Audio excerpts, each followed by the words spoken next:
Bonjour chères auditrices et auditeurs, aujourd'hui Vosges Alternatives au nucléaire vous présente son émission Radioactive et va vous parler d'un sujet à part. Je laisse H nous expliquer. Aujourd'hui, dans le cadre de l'émission Radioactive, on va recevoir André, qui est membre de l'association Stop Fessenheim, je crois même président.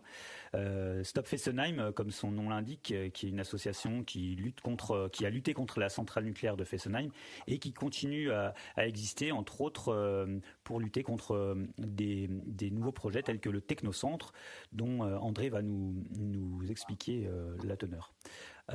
Donc André, est-ce que tu peux nous expliquer déjà qu'est-ce que c'est que ce Technocentre ? Oui, bonjour.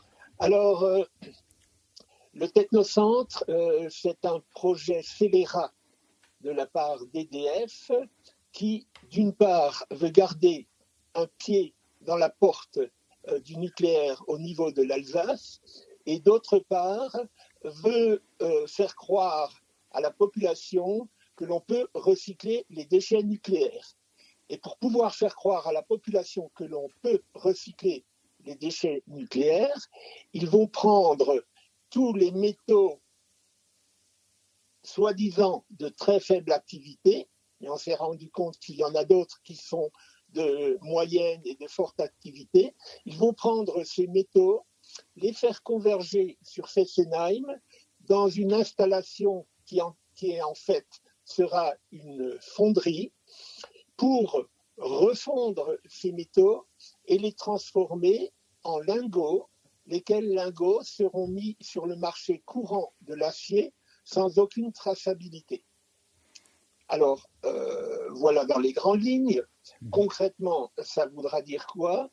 Ça voudra dire que les 492 000 tonnes de métaux radioactifs qui constitue, je dirais, le minerai français, ces 492 000 tonnes, au fur et à mesure du démantèlement des centrales, vont converger vers Fessenheim.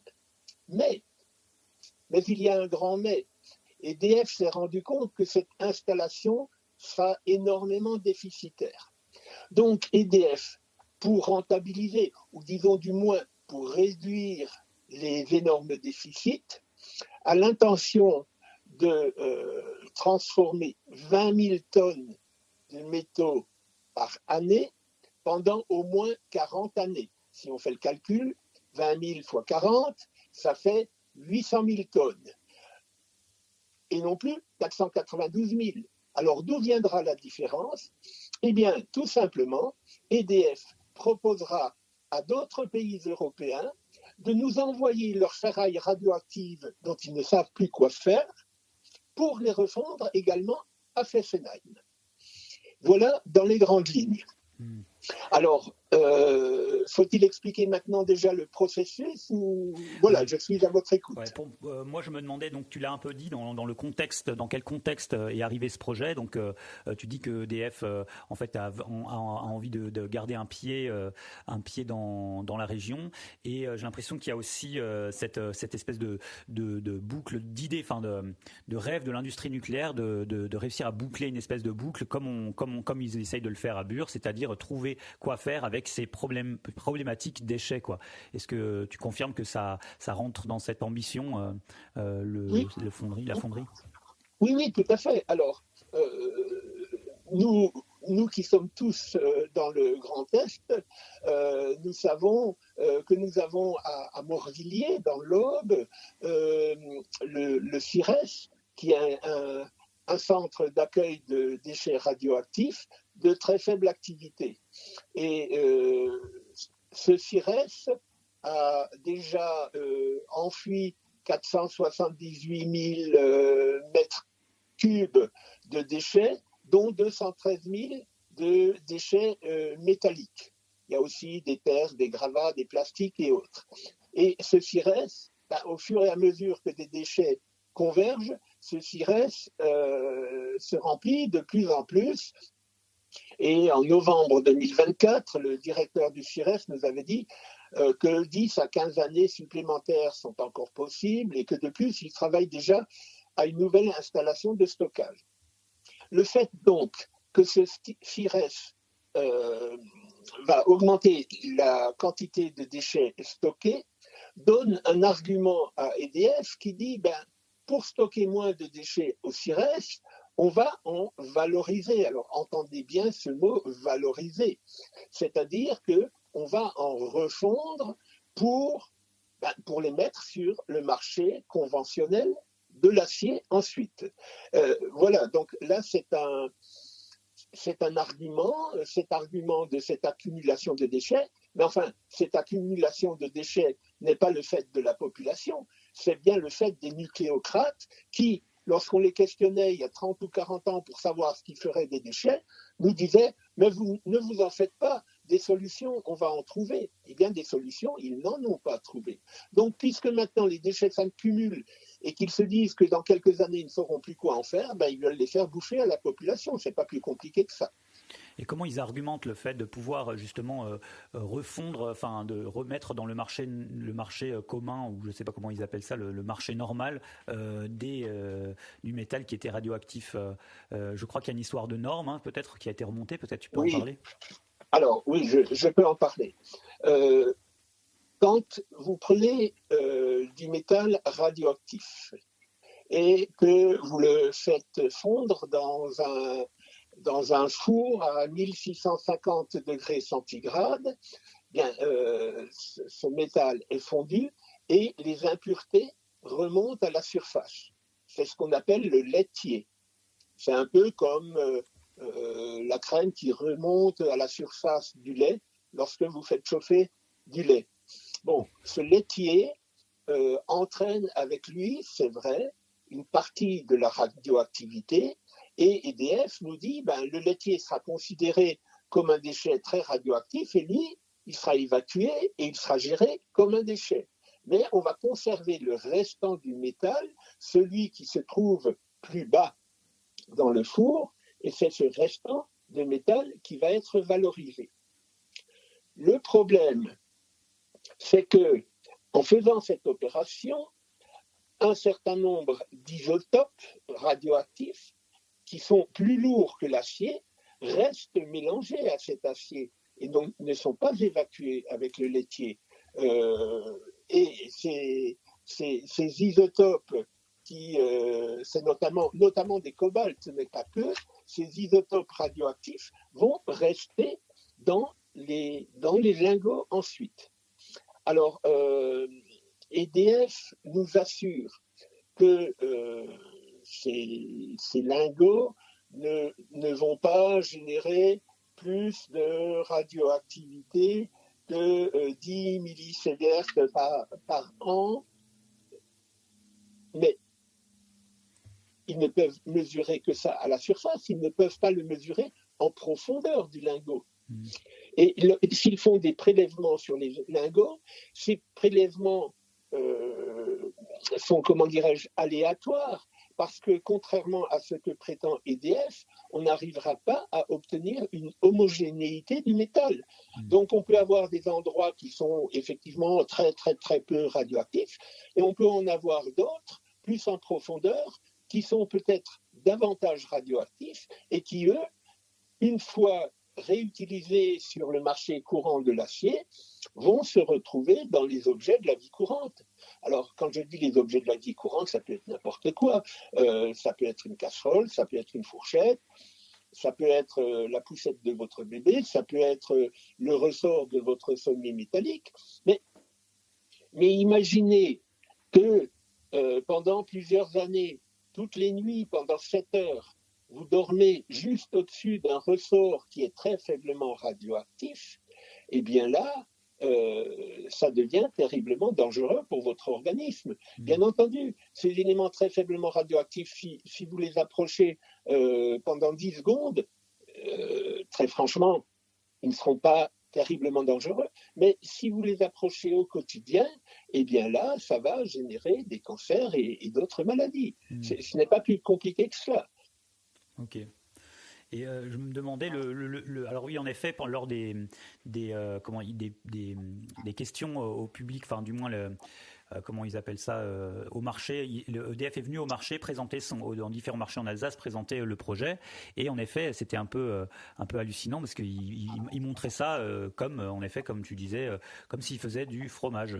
Donc, oui, mais EDF a d'excellents services de communication, donc ils essayent, entre guillemets, de vendre leurs produits.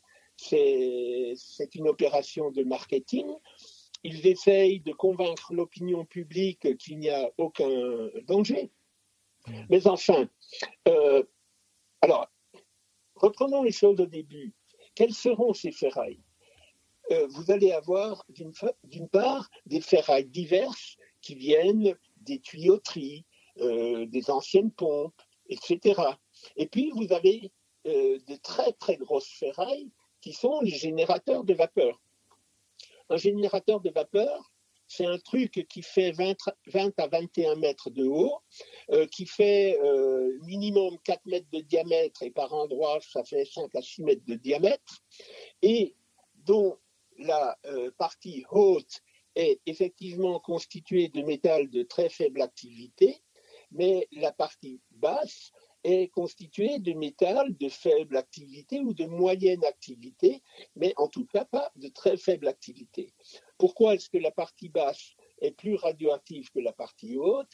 C'est parce que c'est à cet endroit-là que pénètre dans le générateur de vapeur le circuit primaire de la centrale nucléaire, qui est un circuit radioactif.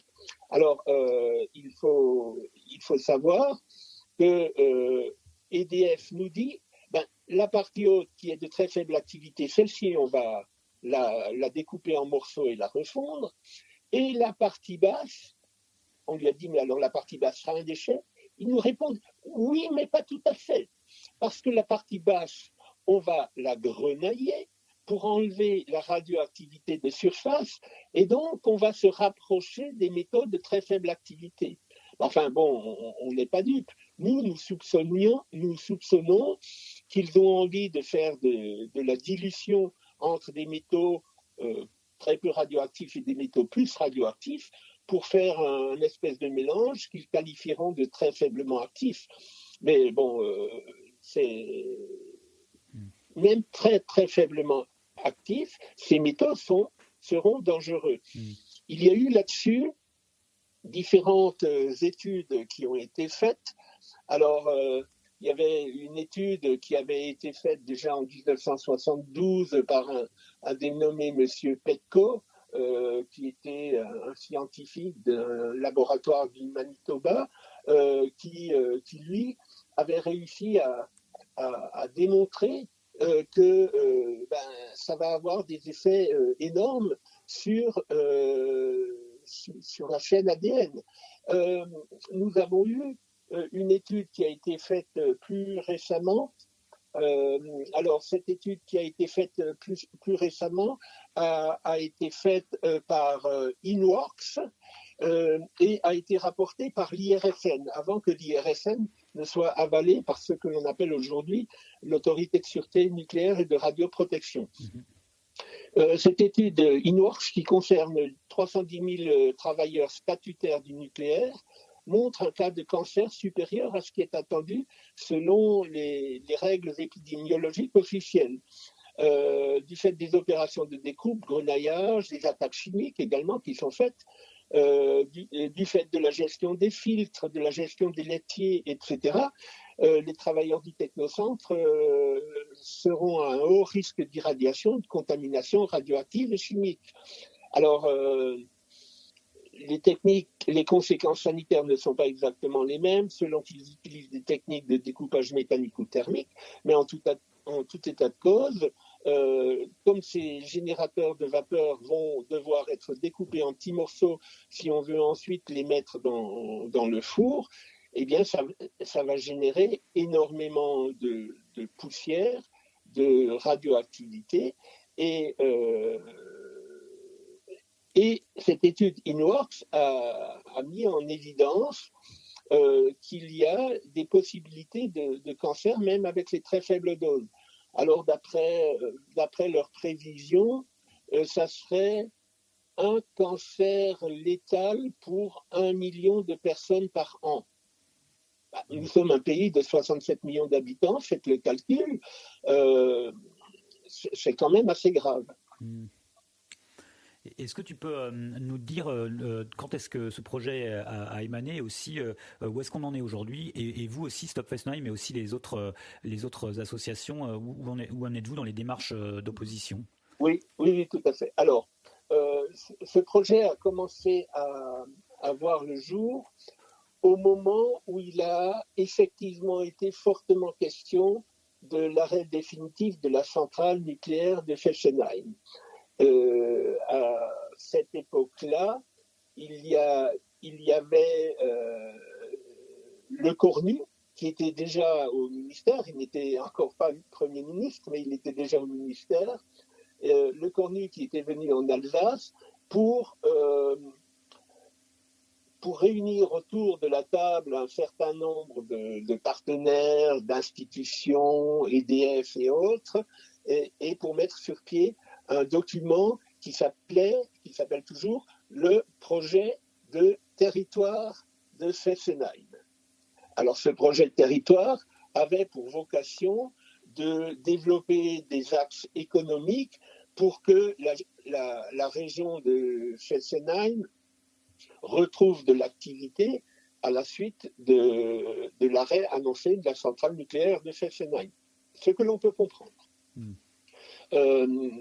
Était prévu des développements du rail, était prévu la création d'une zone d'activité, etc.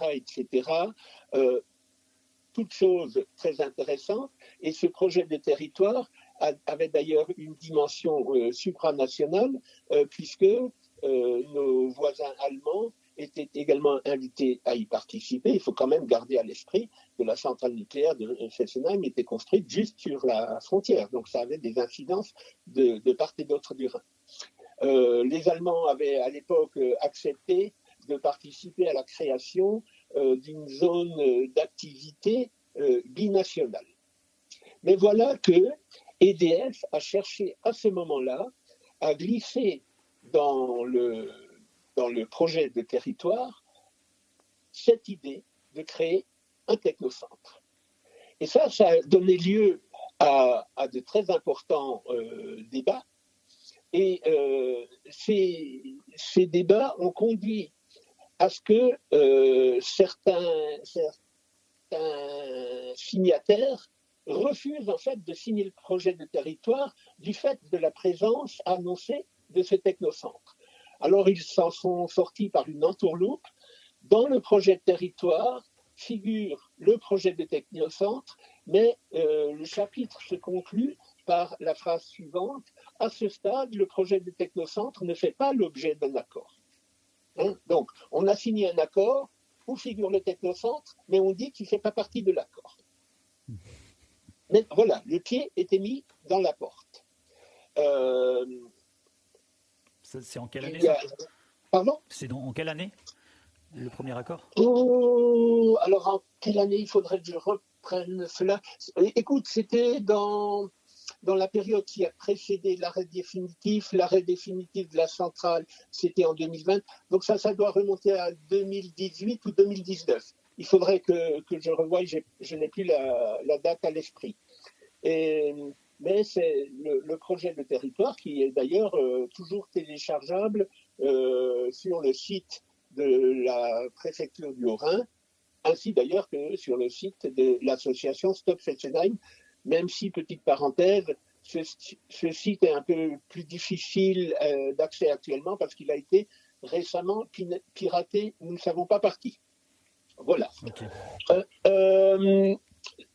Ce projet, alors puisqu'on parle des aspects officiels, je dirais, ce projet va également mettre à mal le traité d'Aix-la-Chapelle qui, lui, projette des activités innovantes pour la transition énergétique et non pas un ferrailleur du nucléaire.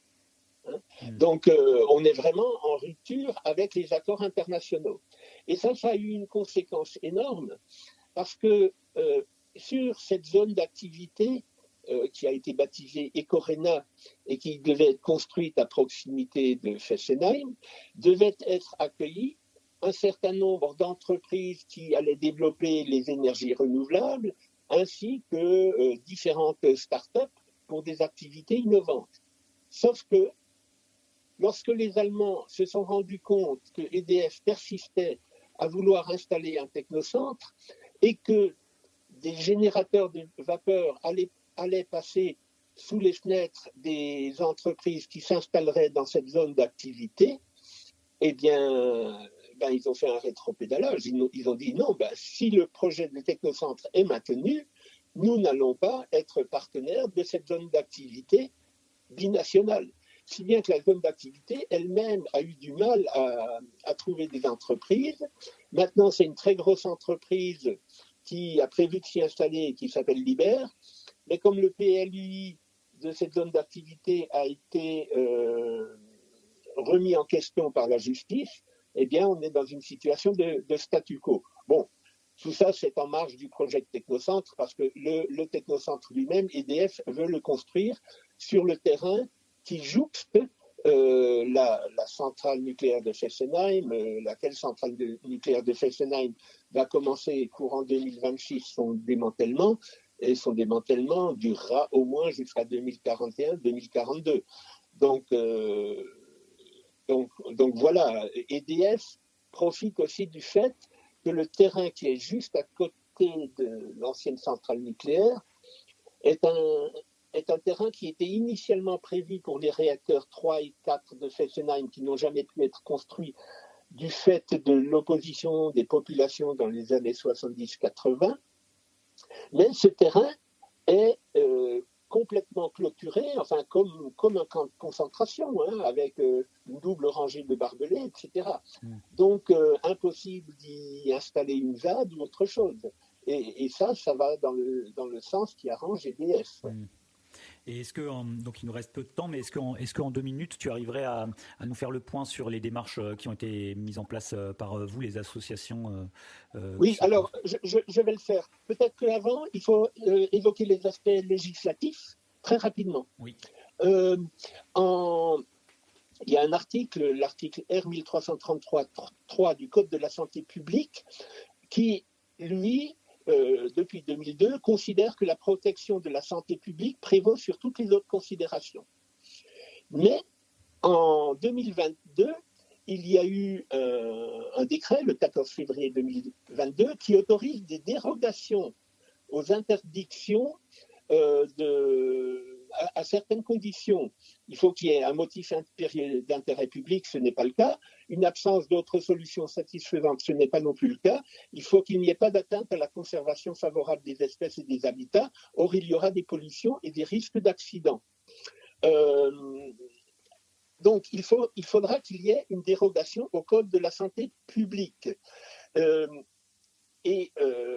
À la suite du 5e PNGMDR, Plan national de gestion des matériaux et déchets radioactifs, il avait été dit que ces dérogations ne pourraient être accordées qu'au cas par cas. Mais là, on n'est pas dans un système de cas par cas, on est dans un régime d'interdiction. On passe d'un régime d'interdiction à un régime d'autorisation.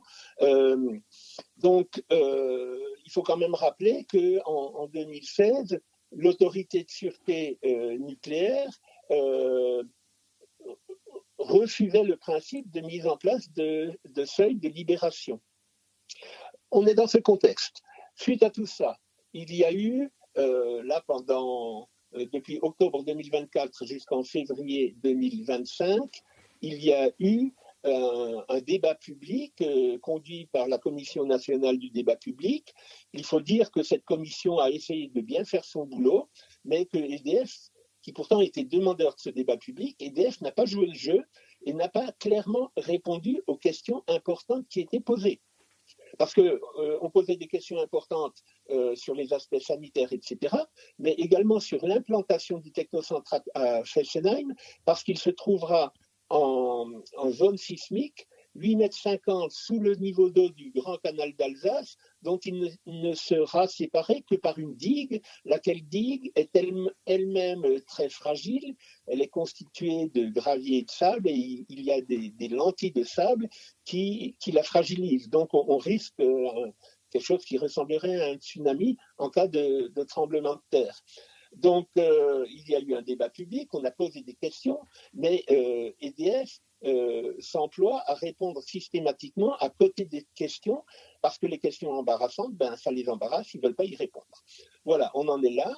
Maintenant, à la suite de ce débat public, EDF a quand même pris la décision de poursuivre le projet. Malgré toutes les remarques qui ont été faites officiellement et qui sont d'ailleurs parues au journal officiel, reprochant à EDF d'avoir une vision très interprétative des questionnements qui ont été posés par le public. On est dans une phase de consultation, si tu veux, et dans quelques temps, EDF va déposer 2 dossiers importants. Un dossier qui sera la demande de dérogation au Code de la santé publique et un autre dossier qui sera l'enquête officielle, la consultation officielle du public avec un registre. On ne se fait pas d'illusions parce que c'est un rouleau compresseur qui avance, mais il s'agit que nous alertions l'opinion publique et que l'opinion prenne conscience du fait que ce n'est pas seulement un problème très local qui pourrait concerner le microcosme autour de Fessenheim, mais que c'est un problème beaucoup, beaucoup plus large, puisque ces métaux vont ensuite se retrouver dans tous nos objets de la vie courante et dans la France entière. Ça ne va pas se limiter à Fessenheim. Et ça sera un problème d'une importance, je dirais, comparable à l'actuel problème des PFAS, par exemple. Merci beaucoup André pour cet éclairage à propos de ce technocentre à Fessenheim. Et on va dire au revoir et à bientôt à nos auditeurs et nos auditrices pour une nouvelle émission radioactive le mois prochain. Merci beaucoup. Merci à vous.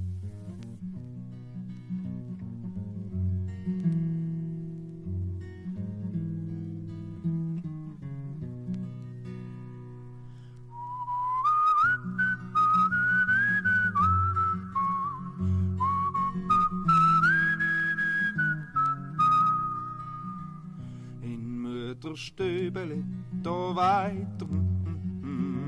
In Mutterstübeli, da weit der Wind. Der Wind sagt die Wahrheit, nicht so wie Zeitungen. Der Wind sagt die Wahrheit, ich traue dem Wind. Der Wind sagt, loset Leute, jetzt haben wir. Der Wind sagt, loset Leute, jetzt haben wir Krieg. Der Krieg, der donnert nicht, kommt nicht vom Ausland her. Der Krieg, der kommt aus unserem eigenen Land. Sind nicht Franzosen, es ist Grosse. Sind auch nicht Schwaben, es ist grosse Geld. Die reichen Herren, die brauchen Bauern nicht mehr. Die brauchen Arbeitskräfte für in die Fabrik. Denn der Atomstrom, der gibt viel. Denn der Atomstrom gibt viel Profit.